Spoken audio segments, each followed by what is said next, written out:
Hello everybody and welcome back to Yalan app. In this video, I'm going to show you a step-by-step guide on exactly how I myself was able to fix the Hulu error code Dev301. So if you're currently facing that exact same error code right now and you want to be able to fix it, well then this video is going to be perfect for you. So what you're going to do firstly is to actually just exit your Hulu app, and instead we're going to open up our settings app. So go into your settings app.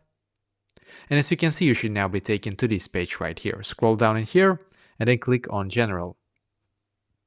And perfectly, as you can see, we should now be taken to this page. Scroll down just a little bit and then click on Storage. And by the way, if you're using an Android, it's going to be the exact same steps. Just go into your settings as well and then find General and then Storage on your Android device as well, because it's going to be the exact same step by step after that. It doesn't matter if you have an iPhone or Android.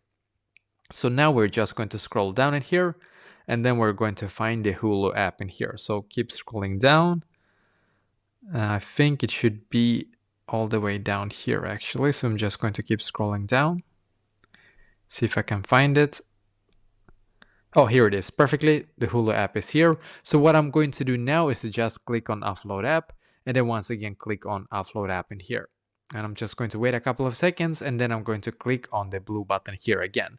Because what will happen now is that I will automatically update my Hulu app to the newest version, which I did, and then this error code was actually fixed for me. So you need to wait a couple of seconds, and when it's done, go back into your Hulu app and hopefully now it works for you. So it worked for me and I hope that this will be able to fix it for you as well.